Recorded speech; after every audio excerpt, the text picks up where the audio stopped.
I feel like I could do like a Varela like flip over on someone on guard. I really do. I really think I have that in my wheelhouse. Kenny, if you would just like be my demo one of these days, I'm down. and let me just try to backflip on you. I've I been would drilling love that. to fucking try it. And I feel like people would love to try to see me try it. Yeah. I would like to see you try it. I've been.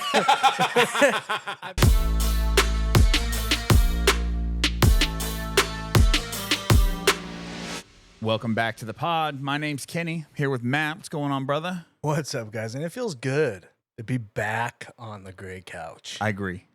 Like we had a time of our life, but driving in a car cast, those are fun. It's just hard to clip. It's hard to be funny, So the last podcast you guys listened to, I want to let you know, I don't know what it's like to be hungover, but your boy was a little tired. Yeah.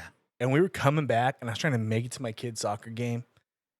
And, I was just usually I try to amp it up, try to be a little more entertaining. So if I wasn't very entertaining, we're making up for it today because I'm rested and I am ready to have some fun. Also, happy Mother's Day just passed, like this last Sunday. So for everybody listening to this, happy Mother's Day.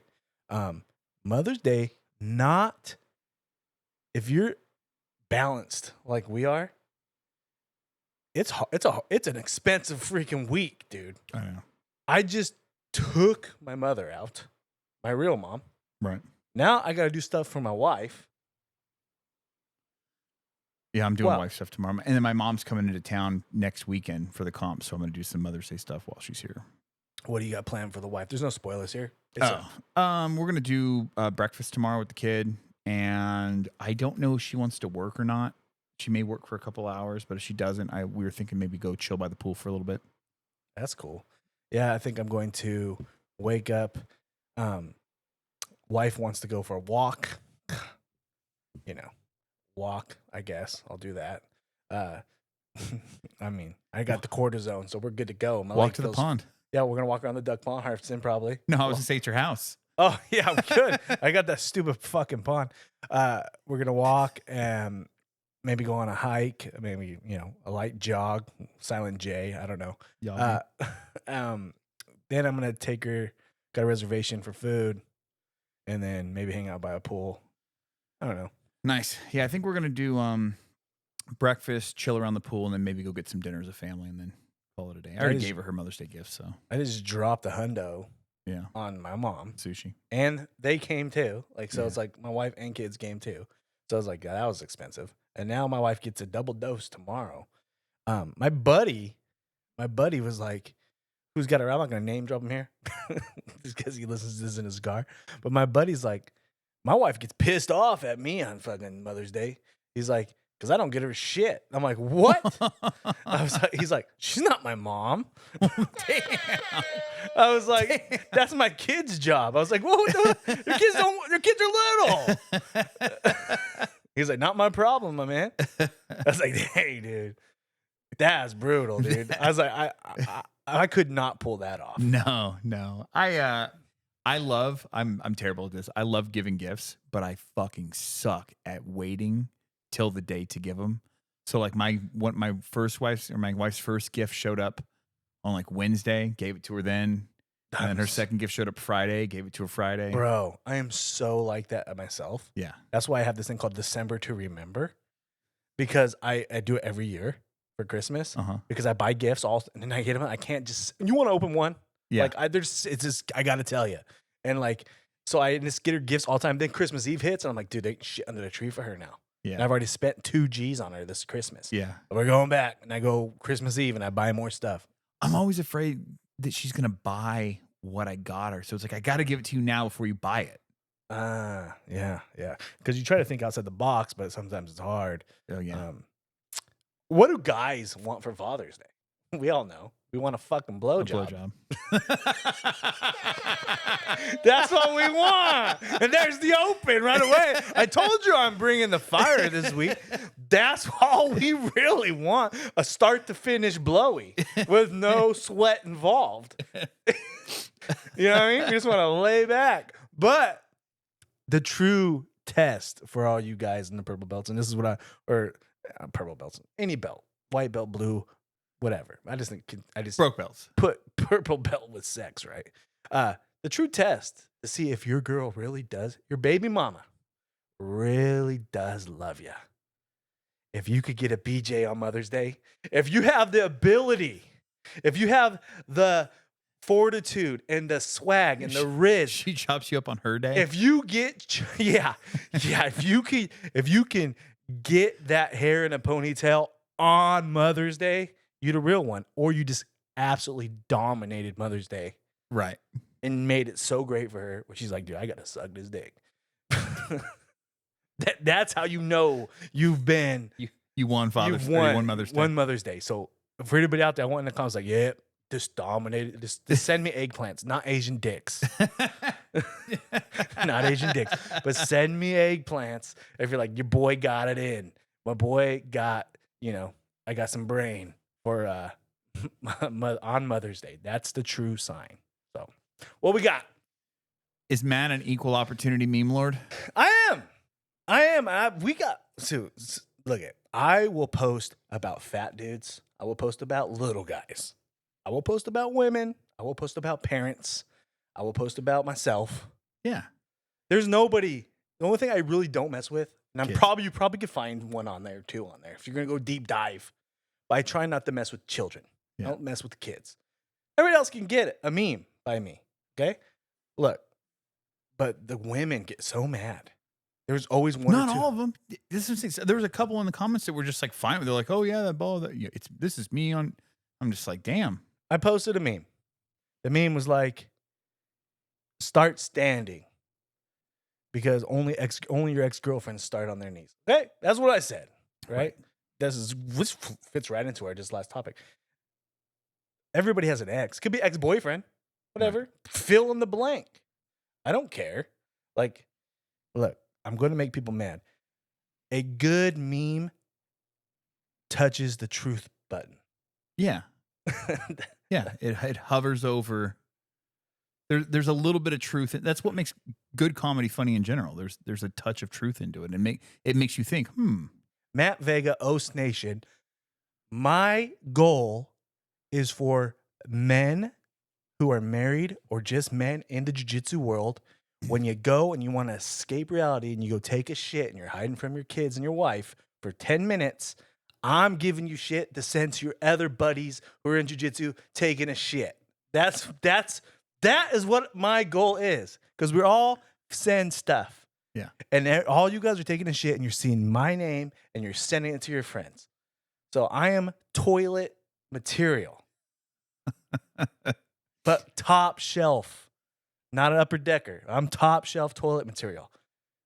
I'm an equal opportunity meme dealer, okay? I've been called a meme god. No one's as good as the man upstairs, but in the meme world, yeah, if you don't want, nicknames are earned, they're not given. right. And I think I've earned it. I've been shadow banned 3 times. I got strikes. Some of them kind of flow. Yeah. So yeah, I am an equal opportunity. I'm sorry if you get offended by my memes. Just wait a little bit. Look at for that lady who's in the comments on that. You can find her. She's in there. I don't even know her name. Whatever. Look. Come back in a year when you have a boyfriend, and then like my meme. You know what I mean?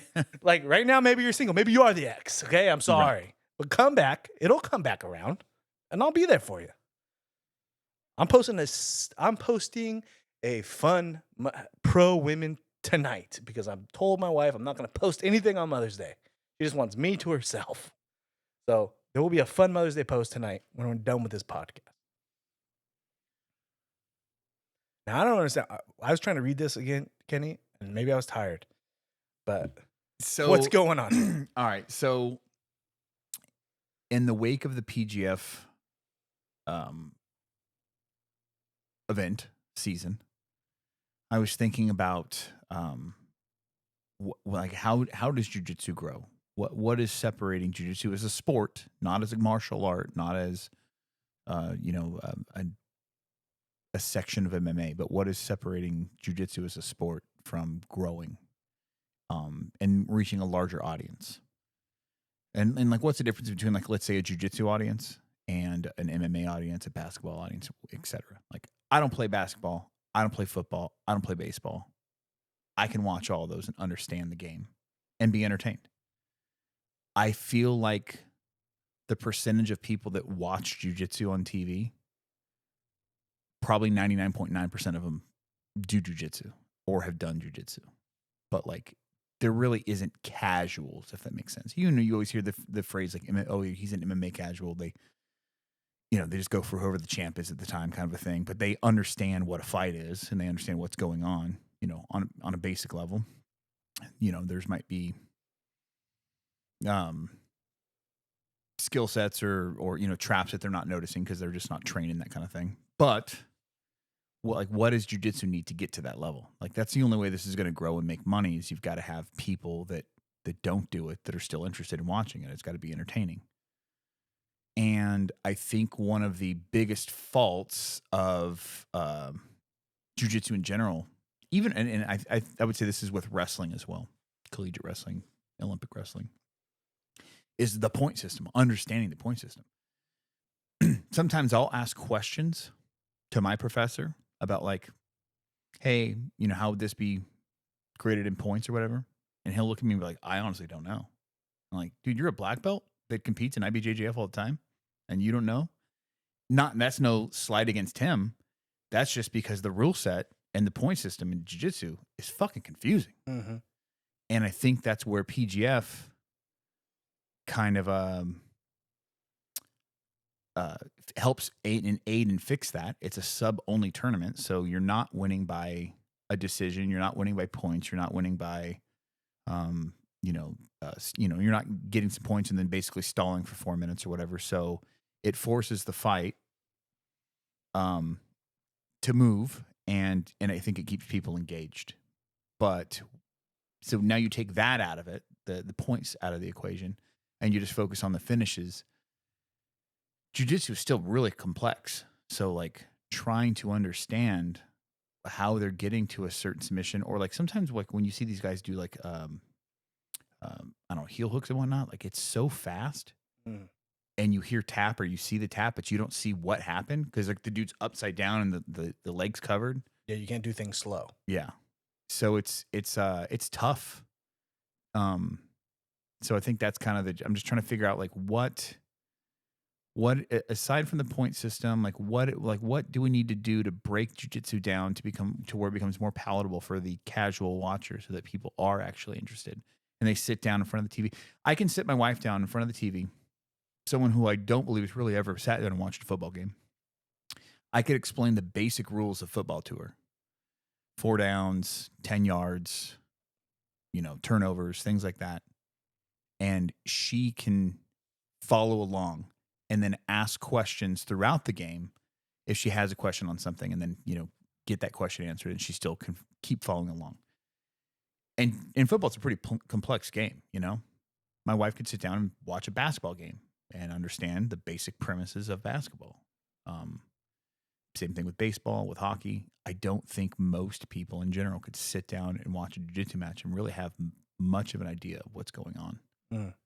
Unless you're talking like, I think even jiu-jitsu and MMA is a little more palatable because it's not as complex, because you don't have the gloves really stop a lot of the grips and stuff like that. So I think jiu-jitsu and MMA is broken, which we'll get to that here in a minute. But I think the biggest way to help jiu-jitsu grow is the nerds have had it. The nerds have had jiu-jitsu for a minute. Mm-hmm. If you've done jiu-jitsu once, you know how addicting it is. It only takes one class. You're like, dude, this is the coolest shit I've ever done in my life. Right. I want more of it. But the nerds have World of Warcraft jiu-jitsu, and they have freaking, they're like, it's our little thing, and they don't want it to grow. And it was not cool. It was like, oh, it looks gay from the jock standpoint, right? Which I like to put myself in that demo. Oh, it looks gay. Oh, well, just rolling around with your buddies. Hey, right. We like knockout, stand up and bang, but like, right? That's right. the jock mentality. Until a jock tries, like, oh shit, this shit's sick. It's starting to like get more mainstream. A lot of freaking more D1 wrestlers are like legit athletes from other sports. Antonio Cromartie and all these guys are, they're starting to like roll a little bit. Yeah. And it's starting to transition into like more of a mainstream thing, which is bringing in women. And women are starting to like it because guess what? Nerds ain't getting bitches. the jocks are. So now you're getting these big ass shredded dudes Right. that are fucking jacked and they're rolling. Like, oh, no, look at, oh, my wife's not scrolling anymore on Pinterest. She's like, oh, look at this dude, fucking 8-pack. Like, Right. it's starting to become more mainstream. For a while, the nerds were holding up. We're not sharing with nobody. Jiu-jitsu is the sport that is designed for the little guy to beat the big guy. And that's cool until the big guy learns jiu-jitsu. And now we got all squared up again. I got a plan. What's that? We get Gordon Ryan to date Taylor Swift. I don't know. Gordon Ryan. Gordon Ryan not feeling too good right now. He looking pretty skinny. Craig Jones. Maybe Craig Jones. Maybe Craig Jones. She could write plenty of songs about that, man. Yeah, she could. Hell yeah. There's a breakup album right there. I think that's the biggest problem is it's just so underground. It's kind of like how MMA was in the early 2000s. Yeah. Where it was like only bros. Now, I don't know if that is like even the way that Joe Rogan describes it, like, oh, I'm going to, Dothan, Alabama to watch a cage fighting match. It's just like, I don't know if that's a terminology in other states, but here in SoCal, bros, what were they called? The men of militia, Yeah. fucking, Yeah. fucking, those are only guys that did jiu-jitsu. Everyone who was wrestling just went to Olympics or just quit wrestling and started Right. coaching.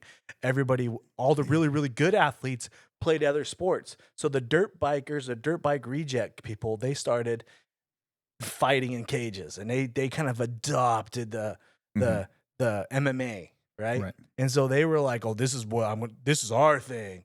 This is cage. And then like as we ground on, look at John Jones, both brothers in the NFL. He's genetically superior. Next thing you know, he's the greatest of all time. Is he going to be the greatest of all time forever? No.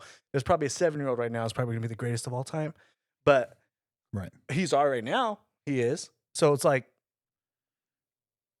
the tap out hold, that's phased out now in MMA. Right. Isn't the bros aren't there? Let me bang, bro. That guy's gone. Yeah. They're gone. That the superior athletes are in the UFC and they're dominating. GSP was probably the first. Right. And then now it's the superior athletes. And so that is because the nerds let go of it. And I consider bros, they're kind of weird, nerdy type people too. So it's like they phased out. And I think that's happening with jiu-jitsu. Now we're getting more high-level athletes in jiu-jitsu. And that is going to be the transition. Right now, we're in 2009 with jiu-jitsu. Right. I was actually having a conversation with Brandon McCaffrey last night in the DMs, and I was talking. Wow. Whoa, look at that. A little name drop there. Kenny with the blue belt. Oh, hey, I was just on the phone with B-Mac, you're fucking playing Fortnite. Oh, fuck. But we were talking about this very specific topic right here about, jiu-jitsu hasn't really seen those freak high-level athletes. You made the point in the past, like Buchecha, things like that, but that's like a rarity. You know what I mean? Brazil, no, but let me twist it. I'm talking American. Right. Brazil's different. The This is best their athletes, sport. the best athletes in Brazil are jiu-jitsu guys. That's why there's such high-level guys from Brazil doing this. Right. In America, it was gay to do jiu-jitsu. I'm not saying maybe that was not the right word to use. Well, that's what people lean into too. But like, it was dudes sweating and right. I mean, yeah, that was what it was considered until you tried it. You're like, wow, this is the coolest thing I've ever done. But yeah, it was frowned upon in America, and it still has that stigma. Oh yeah, it still has. Oh, you roll around with guys. Yeah, like, you know what I mean. I just lean into it. People make comments. I'm like, yeah. And then like when I say, oh, stand up and fight, and people are like, yeah, takedowns only. That's not what I mean. I don't mean takedowns only. Right. You can pull guard. Nothing wrong with pull guard. There. If I'm rolling with the guy and I'm like, man, this guy's definitely got better takedowns than me. You boy probably pulling guard. I'm as a big. I'm not afraid to pull guard. I'm saying starting from your knees in class is dumb. Now, if you have injuries or if there's a lot of people on the mat and you don't want to fall on other people, fine. But like pull guard the right way and start from your feet. That's all I'm trying to say because that's where all the fights are in real life. Right. Well, then you got to know how to pull guard. It's not like it's just an easy right. thing. Yeah, you better grab the right sleeve or grab the right elbow. You know. foot in the hip, and go. So yeah, to me, I just feel like we're in 2009 when it comes to jiu-jitsu. Yeah. We haven't got there yet. Right. We got through, our Hoist Gracie stage and all that kind of stuff in the early, and now we're getting to like a higher level guys. I'm not saying Gordon Ryan's the greatest no giga of all time, but basically, if you're putting it in the era of who he is on the scale of MMA, he's our dominant Tito Ortiz in the fucking mid. You know what I There you mean? go. Yeah. He's the loud mouth, Huntington Beach bad boy, spiking everybody, beating everybody. Right. Like, I feel like that's where we are in the mind and the time frame of Brazilian Jiu-Jitsu in America. Right. Yeah. But I definitely see growth in the sport. Oh, for sure. And I see all kinds of the Fight Pass Invitational. Remember that was like once a couple years ago, Mhm. and then now it's like almost monthly. Like they're really pushing that. So it even seems like UFC's getting behind trying to push this grappling side of things. Because people who love UFC, they're not gonna go gym from fucking, your electrician's not gonna go get in a cage and fight, but he might take a jiu-jitsu class because he likes MMA. Right. So like, I think it's good, and I think maybe an outside referee organization, because sometimes in these tournaments they do, and most tournaments do a good job. Like, oh, this guy's a checkmat guy. He's a referee, but he also a checkmat guy. There's checkmat guys fighting. He goes to a different mat. Like, they're not gonna. They're really good at that. They're Okay. really good at that. But sometimes you still have friends from other teams, Right. and like, I think we got to get through that. And I'm not saying like some friends aren't like close with like UFC referee. Like, I'm sure Herb Dean does hang out with some of the fighters sometimes. Right. But like, it's pretty, it's hard to screw someone over in MMA. In jiu-jitsu, it's very easy to give someone the hose. Oh, ref's advantage. Who's ref's decision? Who's he going to pick?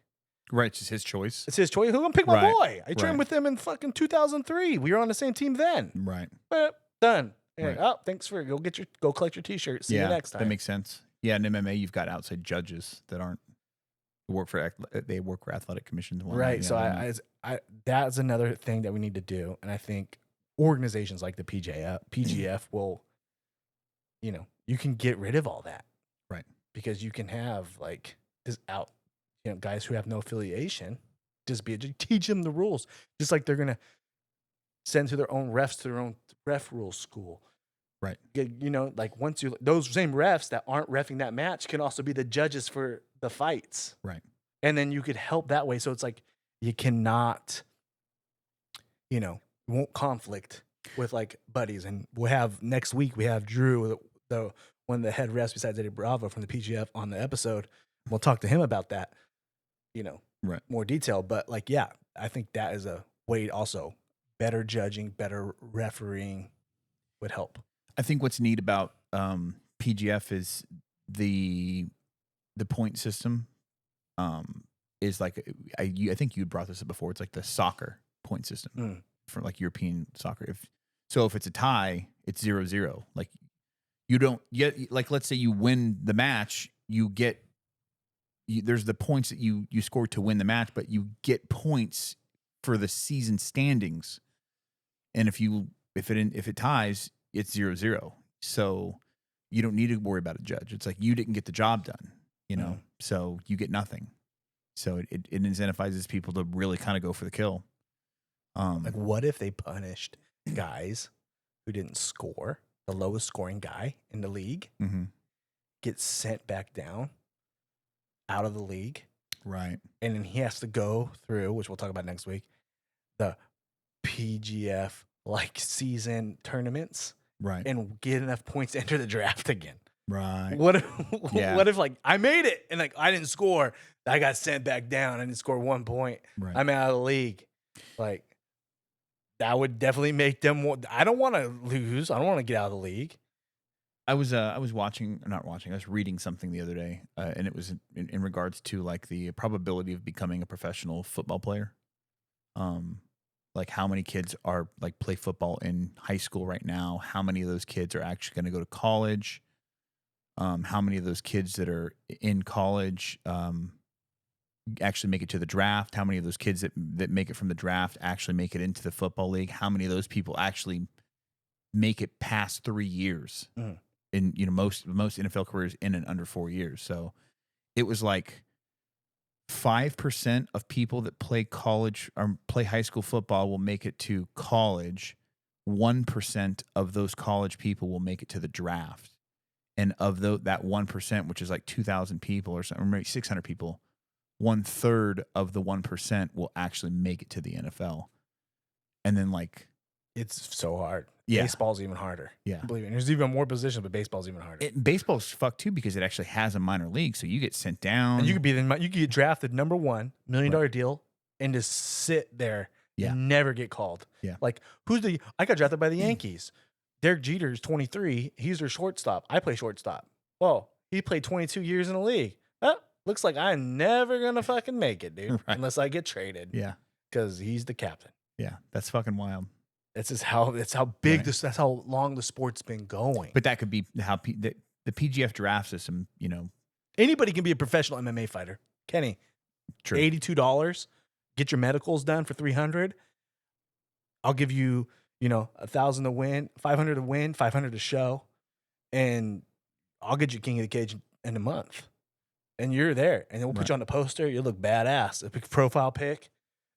Sick, bro. We'll fight in front of 77 people at the freaking Saboba Casino, and we'll just dominate. And you could go MMA record, bam, on your fucking Instagram. 0-1. Boom, boom, boom, and just be a pro fighter.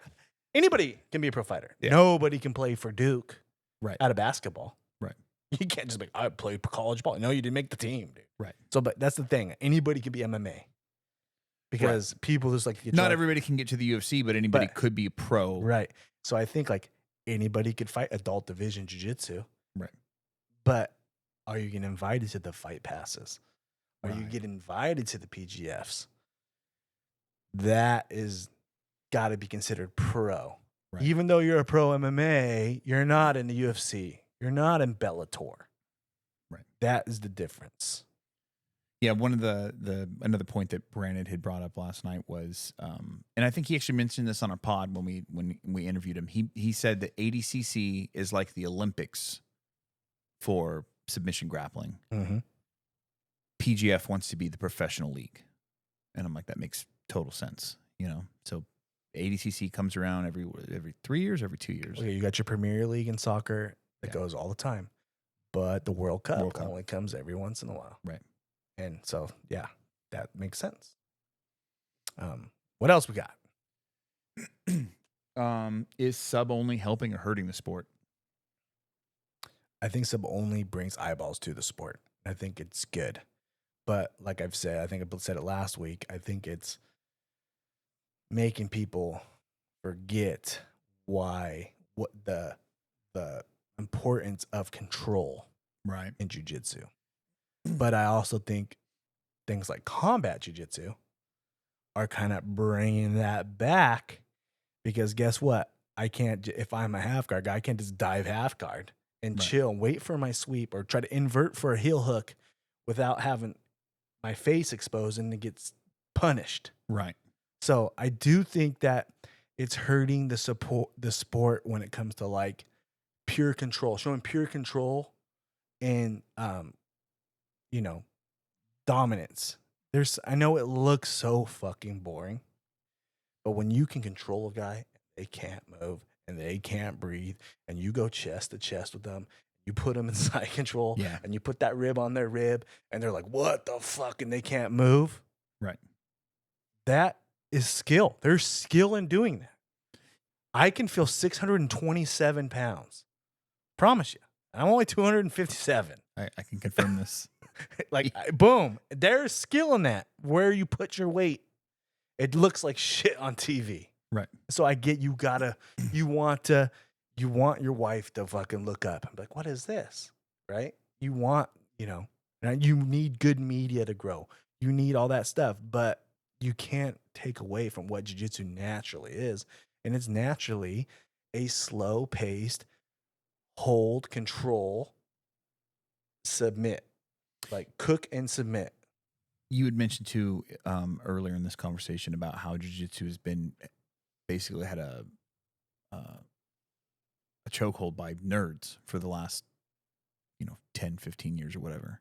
In the States. But you need personalities to to make it the presentation of this jiu-jitsu dynamic and to catch the eyes. So if you've got these like timid guys that are like super skilled, but they have like no personality, no camera experience, they have no presence on the microphone, things like that, it can be really difficult to want to be interested in them. Mikey Musumeci is a phenomenal jiu-jitsu athlete. One of the best in the world, hands down. Oh, no argument here. Yeah. But listening to him talk is not entertaining. Even when he's like calling out, like one of the things that I thought was neat at one point in time, he was like, he'd beat everybody in his weight class in one. And he's like, find me the best Sambo guy in the world that's my weight and bring him into one and I'll go against him. Find me the champion of Sambo just to throw something different at him. And I thought it was neat, but it was just like, if he had the personality of Conor McGregor, that would have gotten so much more exposure. You know what I mean? Just, we got to find people with those personalities. Right. And that's what I think is neat with the Fight Pass Invitationals too, is you're getting a lot of these MMA fighters that do train jiu-jitsu that maybe don't compete in jiu-jitsu tournaments, traditional jiu-jitsu tournaments, but you're seeing just the grappling side of things, and you're also getting that UFC personality with it, like O'Malley and stuff like that. So look at Demetrius Johnson is the biggest proponent for jiu-jitsu MMA guy right now. He's probably bringing the most eyeballs of anybody for gi jiu-jitsu. He's bringing more eyeballs to gi jiu-jitsu than your top level gi guys are. Right. Because it's Mighty Mouse. Everybody knows who Mighty Mouse is. Right. And in my opinion, who's the scariest jiu-jitsu guy who ever lived? And he's not even the best jiu-jitsu guy ever lived. It's Rosemary Palhares. Yeah. And how did he get scary for shit he did in a whole nother sport? Right. MMA. This guy will break your shit and the ref will steer tap and he don't give a fuck. Yeah. He became like the little Tyson of jiu-jitsu. Yeah. Jiu-jitsu should have took that and said, we got the scariest man in jiu-jitsu. He don't give a fuck what the refs think. He's taking your shit home. Yeah. And like that, like MMA created that. Matt Serra, he's a proponent for jiu-jitsu. He's world class gi jiu-jitsu, but he's known for MMA. Right. So this other sport is the biggest influence on Brazilian jiu-jitsu. Well, even GSP, after his retirement, he's dove head first in jiu-jitsu. He constantly trains with Danaher and Gordon Ryan and them and whatnot, and he's like constantly trying to up his level of jiu-jitsu. I guess it's just, he's not competing. It's just for his own love of the sport or whatnot, but it's just like, there's another guy that's phenomenal at this sport that we don't. Once you grapple, man, it's addicting. Yeah. It's something you're never going to not want to do. Right. Ever. I dread the day I never train again. I can't even imagine it. Right. But jiu-jitsu is broken in MMA because a guy could work his ass off for a takedown, and Rogan's talked about this, and lay on the guy and dominate the guy. And it took him 2.5 minutes to get there. He finally gets there, gets it down, and all of a sudden, fucking rears over, and now that guy's to start on his feet again. Right. Like, Rogan's right. You should be able to come back in the next round, and you should start to where you were. Right. Like, why are we letting that guy stand up? That would be such a huge shift in a lot of these fights. Fuck yeah, it would be. Yeah. That's similar to what I said about the stalling call in the PGF. Right. Is look, yeah. The guy on the bottom is just waiting for a stand up. He's waiting for a stall call so he could get a reverse position rate. So you're giving the guy a free sweep on a position switch when you should. All right, yeah, you got the stalling call because he's not lack of movement, but the guy on the bottom now needs to get to a proper guard, a half guard or something before I can activate it. When we have Drew on next week, I'm going to ask him that. Like, hey, can we help us understand what the stalling calls in PGF and what was going on and why are you calling it on one guy and not the other? Like if you're the guy on top, and Drew's a black belt, well, yeah, so he understands this. No, it's not. Hey, anybody who trains, to me, as almost a second-degree black belt, it's hard to sub a guy from mount. Right.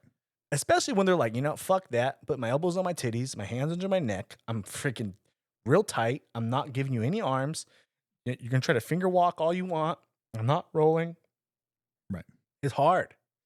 You're better off getting into side control or something like that. But then, Absolutely. like, yeah, you know, then you're gonna give up a half guard. So I mean, it's like, but full mount is supposed to be the most dominant position in jiu-jitsu. So you know what I mean? Like, I'm not gonna like, you don't want to give up full mount. Right. To me, I'm always the guy who goes full mount, gets my points, goes back to side control, and then goes to work. But like, it's hard to sub guys from full mount. Yeah. Especially without a gi. There's no freaking Ezekiel chokes. There's no like, you know, you need them to extend their arm to take one. Yeah. You know, so yeah, it'll be interesting to talk to him about it. No boy. We got a reaction. Okay. Let's see it. Yeah.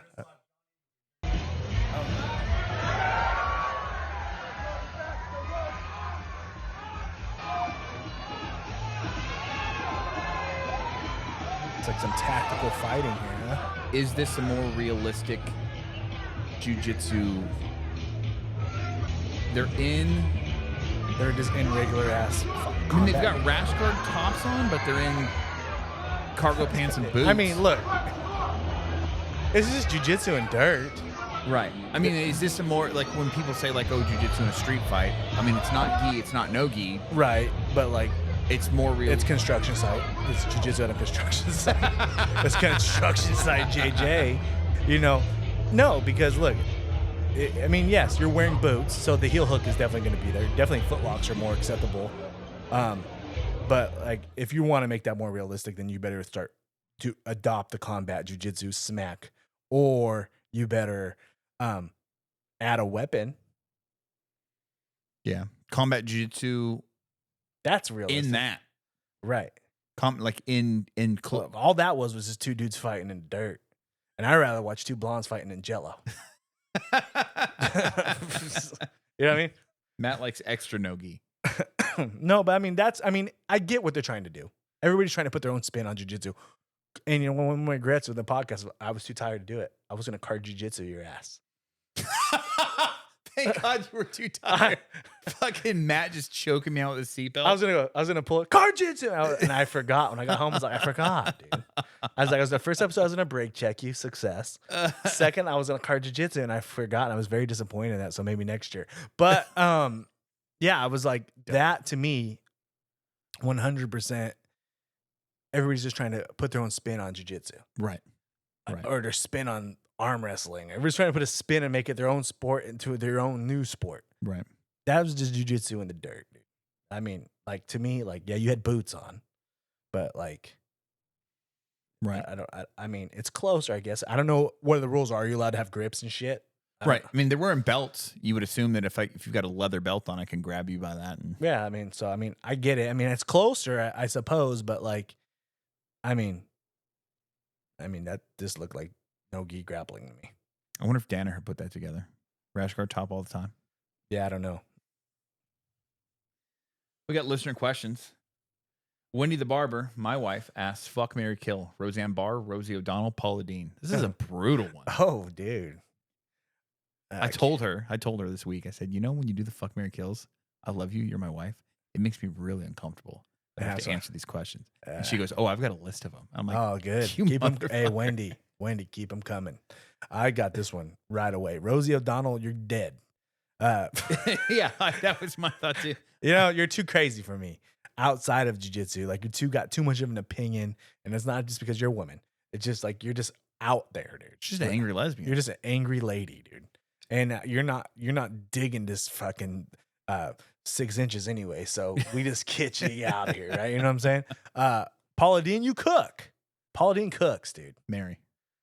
Yeah, but Roseanne seems like she'd be fun to marry too. Talks a lot of shit. I feel like Roseanne would be fun, but I also feel like Roseanne would get under your skin at a better than you could get under hers, kind of a thing. You know what I mean? Like, she could really find. Yeah, you know, you're marrying Paula Dean because it smells good in the house. You've married Roseanne, your fucking bedrooms will smell like cigarettes and shitty vodka. Yeah, so we're gonna kill Rosie. We're marrying Paula because your boy likes to eat, and we're gonna fuck Roseanne one time because, Obligations. and I watched Dan Connor in the fucking Roseanne show. It looked like it was, she was ugly the whole time. So I don't know. She's old. Man, that's a tough one, dude. It's Mr. McSorley, Mr. McFeely, Roger. Guys, here's why your hormones suck. If you're listening to this, then chances are you may be one of countless guys who are struggling to see the results they want in the gym, in the mirror, or even in the bedroom. Most guys are focused on testosterone. However, that's only 50% of the answer. Without adequate growth hormone And its end result, growth factors, you can't optimally absorb the testosterone you have, no matter if it's synthetic or natural. that's where BioPro Plus comes in. BioPro Plus fills in what you're missing out on to help maximize your performance in the gym and even how you look in the mirror without any needles, side effects, or doctor visits, all at a fraction of the cost of synthetic treatments. Over the last few years, BioPro Plus has been taking the medical community by storm as a faster, easier to use, and 100% safe alternative to prescription HGH and peptide treatments. It's become an underground favorite for professional and combat sports athletes and has been featured in Men's Journal, Muscle and Fitness, and even venture capitalist magazines. Simply put, BioPro Plus is getting real guys, real results really fast. Check them out and enjoy your new look on life. So yeah, while we were From the future, Drew from 10th Planet Marietta has joined us for the last two questions of this episode, and then he will be in all of next week's episode because and then there's Jack, and he's not met Drew yet, and he's not happy about it. no, he's like, I have a new friend, and you're not letting me meet him. Monty, should someone get promoted that is injured and can't roll but is still showing up to class every day? Yeah, because I think if they're deserving of the belt, then they should definitely get promoted because they probably got hurt doing jiu-jitsu. And if their skill was there before, then they deserve it. And sometimes showing up to class and just watching, you're still being a teammate. You're still being supportive of the whole team itself. You're probably still, even if your account's frozen, you're still being part of it. And you're part of it. So like if your skill warrants that you deserve the promotion, then yeah, like if I wrecked my elbow. Right. And all of a sudden I'm out for 3 months. And then all of a sudden promotions are in 2 months. And I show up to promotions, so yeah, I probably deserve it. So yeah, I think you could still get it if you're hurt. True? What do you think? Yeah, I would agree. As long as the skill set, right, I think validates the promotion. I think so. But I think there's showing up consistently, even though you're injured, coming, watching, taking notes, asking questions, still being a part of the team. I think that's a big deal. So I would say yes. You can learn a lot. You can learn a lot sometimes from just watching. Because sometimes you're so tunnel vision in your rolls when you get outside the box and you're just watching rounds from the side and you're like, wow, that's how he's been passing me for the last 6 months? He just back steps like that? Or you know what I mean? Like any little thing like that. Sometimes it's good to get outside your body or get away from it and watch. That's why sometimes I say videotaping your rounds and videotaping your rolls is so important. So yes, I definitely think, yeah, you definitely can, for sure. Good for the soul. BJJ asks, red vines or Twizzlers? Well, if it, I think Twizzlers are trash personally. I think but- Twizzlers suck. Agree. Yeah, red vines. It's red vines, 100%. bro. It's red vines all the way. Or it's a Sour Patch red vines. Or the Sour Patch straws. Yeah, Those are the fucking jam. I fuck with those. Yeah, fuck. And yeah, fuck Twizzlers. Dami, what techniques are allowed in competition that you'd rather not allow during rolls in the gym? Well, there's three moves that in jiu-jitsu class are unwritten rules that are frowned upon. The can opener, okay? Can opening from guard, you're not supposed to do. It works in the street. The guy will open his guard, but that's a bullshit fucking move, okay? That you're a fucking asshole if you do that. When someone's in turtle and you take the back and you pull them all the way back and their knees get stuck under their body and then you fall back to your back, straight back. That's a bullshit move. Fall off to the side and take the back. Don't fucking wreck someone's knees. And I would say neon belly is cool in class, but neon ribs or neon neck is a dick move to do to somebody, especially a bigger guy like myself. It's a fucking real douche move to do. But all those moves, except the can opener, which is illegal, I fuck with that in competition. What about stepping on knees when, like, if they're playing open guard on their back and you've got like feet and you pin a knee down? Step on that bitch. No, that's cool. That's an effective way of guard passing. Cross stepping on a knee, pinning it down. Yeah. Long stepping. Drew, what do you think? I mean, I agree. I agree with those. I can't think of anything else. Wrist locking.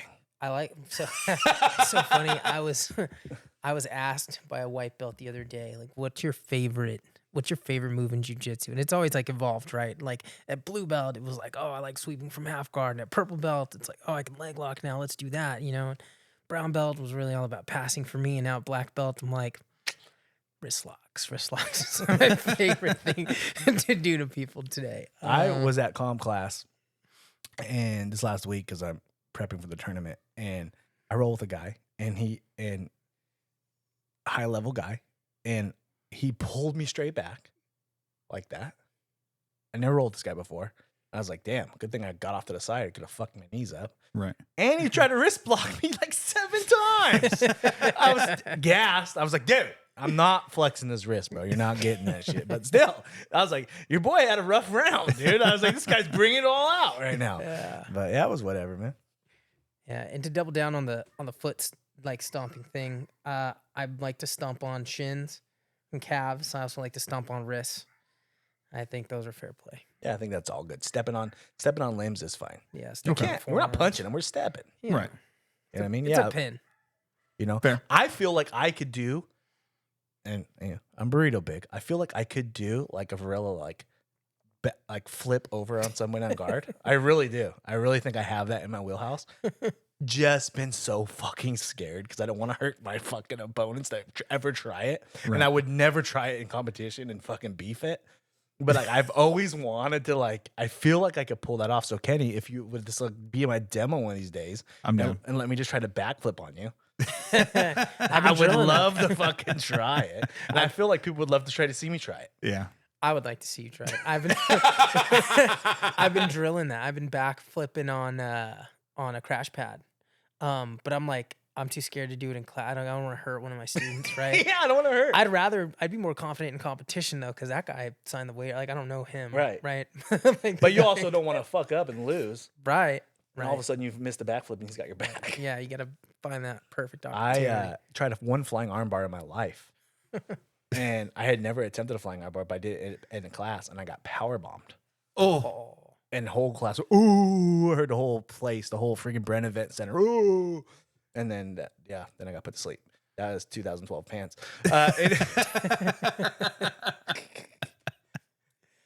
I knew you went to sleep at Pans. I didn't realize it was you. After a power bomb, I was winning. And then we got to a crazy scramble back to the feet. White belt matches are the best because it's absolute chaos. It's a 5-minute scramble. We get both back to our feet, and like I can't take the guy down, and I'm up. All I have to do is like, just don't do anything dumb. And I'm like, I got cross grip. I'm gonna try flying armbar. Got my girls watching at the time. My flying armbar. I just jump up. I just basically jump high guard, and he just drops. And I fucking like he doesn't even drop. He kind of like disengages, and I just kind of flat back myself. And I was like, oh, dude. And he passes and baseball bat chokes me, puts me out. Damn. Brutal. You think of what I'm thinking, buddy? Aim for the bushes. Aim for the bushes. My name is Matt. This is Kenny. Follow us on O's Nation BJJ. Follow at Freak Party BJJ. BJ Balance BJJ. Not BJJ. At BJJ Balance, not BJJ. We appreciate you guys. We're back in the studio. Drew will be on next week's episode. Drew, where can they find you on social media? At jiujitsu10p.coach or at 10p.murieta at King of Subs JJ. Those are all my. God damn. My man's got a lot of Instagrams. That means he's got some wild people he follows. So Drew's chick, don't look at the ones that he's never on. Kenny will post something on TikTok soon. I'll catch you guys on the next one. Have a good week. Os.